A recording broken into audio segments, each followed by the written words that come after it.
Hello बच्चों, how are you? I hope you all are preparing well for your essay 1 exams. So today we will discuss, or I must say today we will continue our topic, that is vectors, class 11th physics. तो last जो discussion हमने की थी उसमें आपको बताया था कि there are two types of physical quantities, scalar and vector.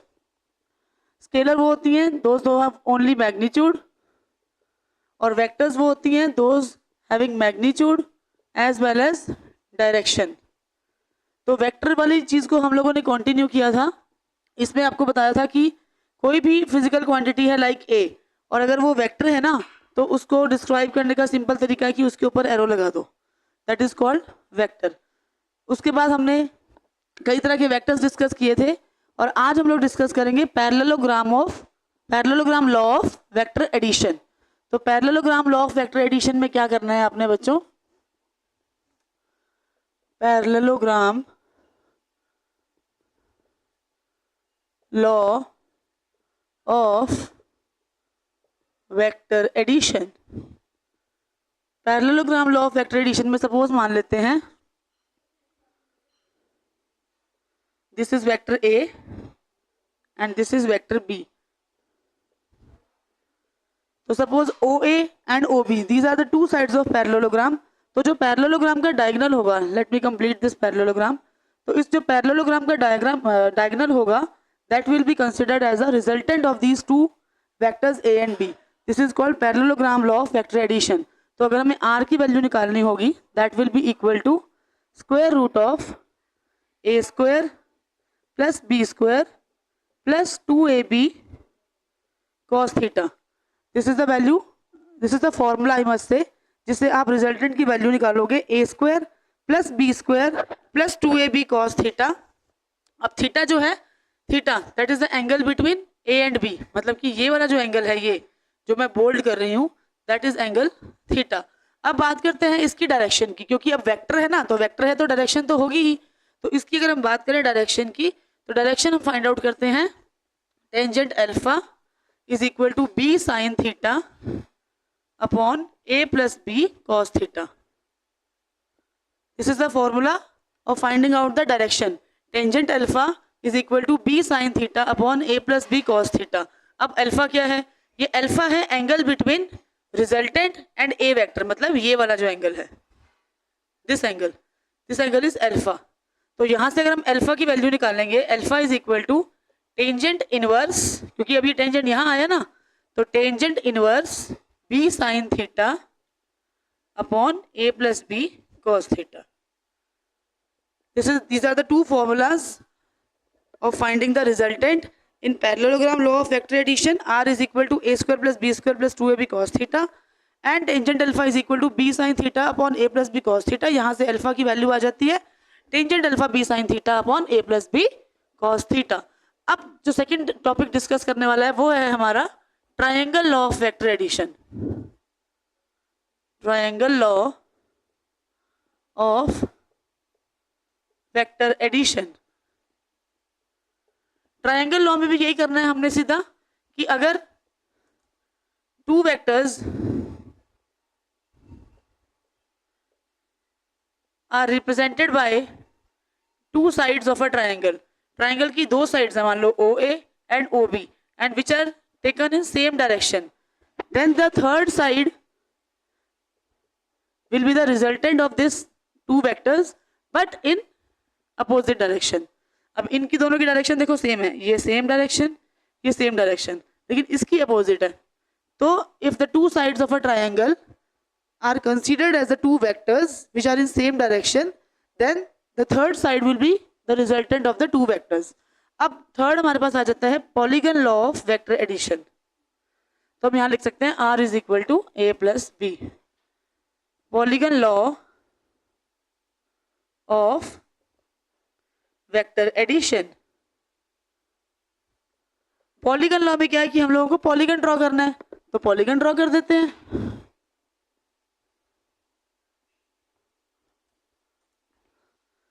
Polygon law of vector addition में मान लेते हैं वही हम करेंगे कि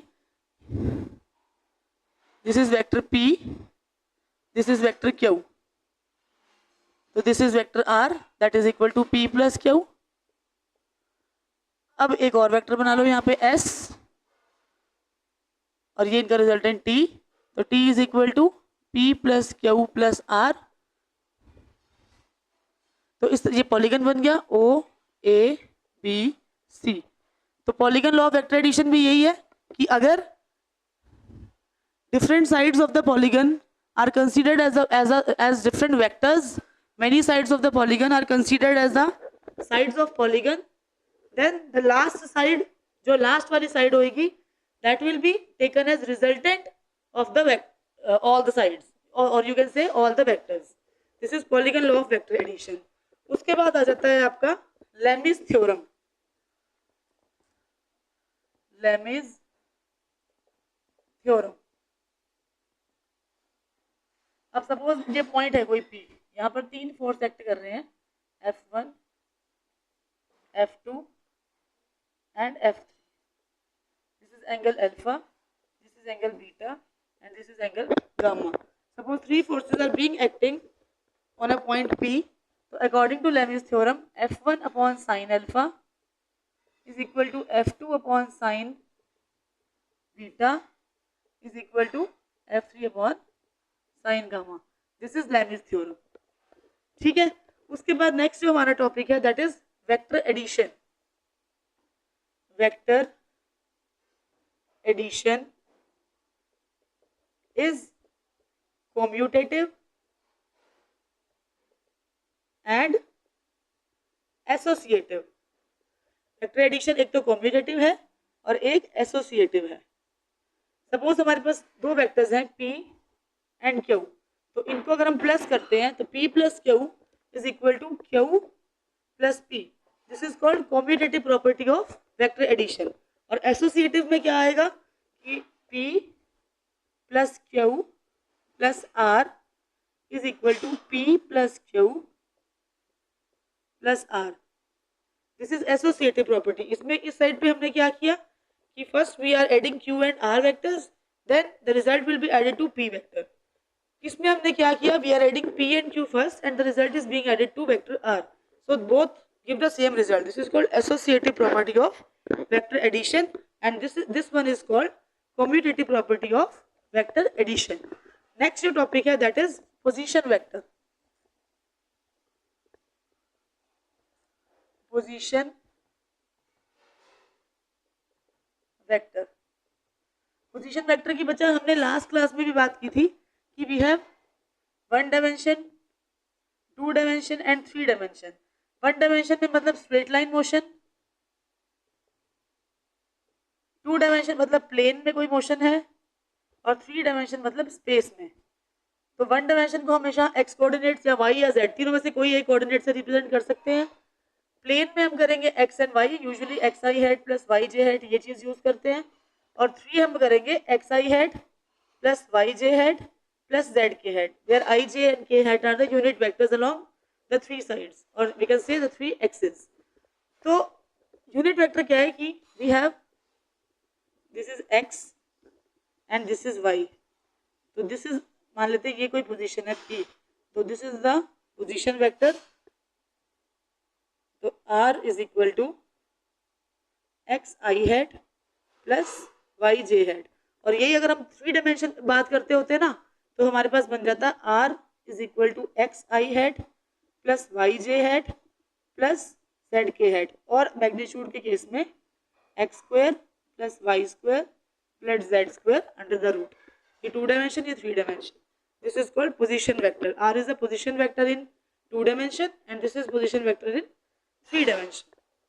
उसके बाद है resolution of a vector. Resolution of a vector, vector की रेजोल्यूशन मतलब स्प्लिट करना, splitting a vector into horizontal and vertical components. किसी भी वेक्टर को उसके हॉरिजॉन्टल और वर्टिकल कंपोनेंट्स में स्प्लिट करना।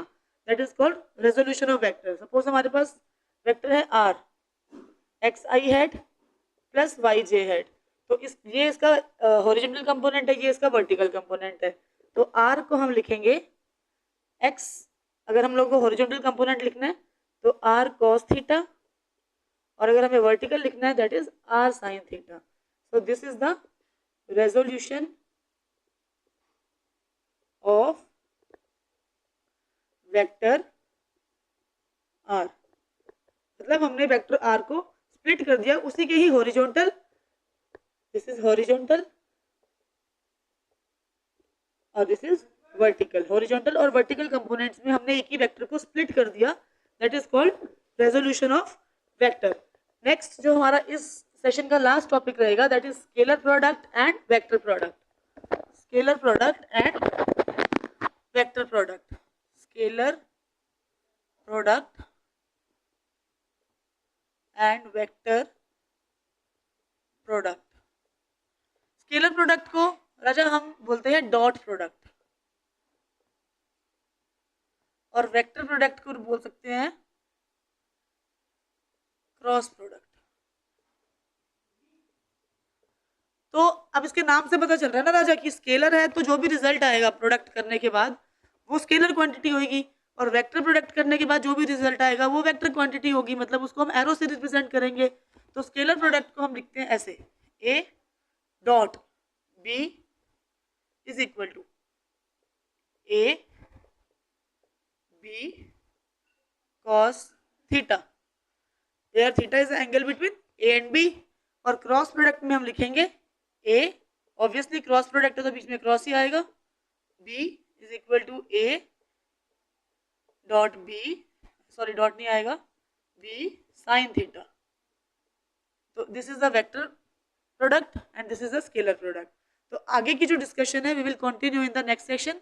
तब तक के लिए आप ये रिवाइज करो